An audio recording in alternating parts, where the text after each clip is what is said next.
Hello दोस्तों, मैं अंक की धरती से अंक क्लासेस पर आप सभी का स्वागत करता हूं। आज हम एक नए टॉपिक के साथ आप सभी के सामने उपस्थित हैं।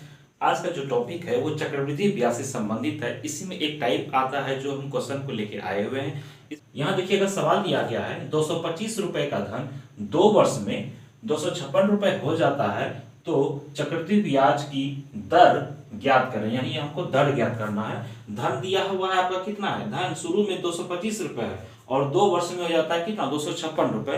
तो वो किस दर से जो है वो 256 हो जाएगा, यानी 225 रुपए, उसको हम निकालेंगे। दर यहाँ पे कह रहा है, ठीक है। यहाँ देखिएगा, ये दर कह रहा है ज्ञात करने के लिए, बस ठीक है, हम दर ज्ञात करते हैं। सबसे पहले आपको दिया गया कितना, देखिएगा यहाँ पर दिया गया है आपका 225 रुपए दिया गया है, ठीक है। आपको जो दिया गया है 225 रुपए दिया गया है, ये कितना हो जाता है आपका 256 हो जाता है, ठीक है, 256 हो जाता है। यहाँ देखिएगा 225 रुपए था, 256 हो गया, कितने वर्ष में, 2 वर्ष में, ठीक है। इसका कह रहा है कि दर हमको निकालना है, ठीक है। तो यहाँ देखिएगा 2 वर्ष है, तो इस पे क्या कीजिए, रूट लगा दीजिए आप। जब इस पे रूट लगा दीजिएगा तो इस पे भी रूट लगा दीजिए, ठीक है। तो इसका रूट कितना निकल गया, यहाँ देखिएगा इसका रूट निकल गया आपका कितना निकल गया, यहाँ पर 15, यानी 15 गुना 15 225 होता है। और इसका वर्गमूल क्या निकल जाएगा आपका, यहाँ पे जो वर्गमूल निकलेगा इतना, ये 16 गुना 16 256 होता है, यानी 16 इसका निकल गया, ठीक है। यानी इसका निकल गया 15 और इसका निकल गया कितना आपका 16 निकल गया। देखिएगा इन दोनों में अंतर कितना का है, अंतर जो है वो 1 का अंतर आ रहा है। कितना का अंतर आ रहा है, 1 का अंतर आ रहा है, ठीक है। तो देखिए, जब 225 रुपए था, 2 वर्ष में 256 हो जा रहा था, 2 वर्ष था, इसलिए हम क्या किया, यहाँ पर रूट लगा दिए दोनों पर। तो दोनों पे जब रूट लगा तो इसका वर्गमूल कितना निकलेगा, 15।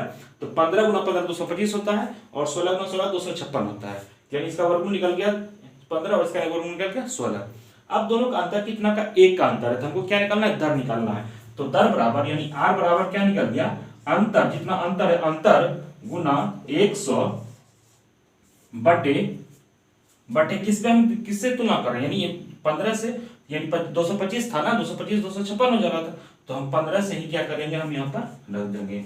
यानी अंतर गुना 100 बटे आपका जो है जिससे तुलना कर रहे हैं 15, ठीक है। तब यहाँ पे कर दीजिए, यहाँ पे कितना बार कट गया, देखिएगा यहाँ पे 5 से कटा देते, 5 या 15 और 5 दूनी 10, 20 हो गया। यानी कहने का मतलब हो गया 20 बटे हो गया आपका 3, ठीक है। इसका मतलब हो गया कितना, 6.2 बटे आपका 3%। यही आपका आंसर हो गया, ठीक है। आई होप आप ये समझ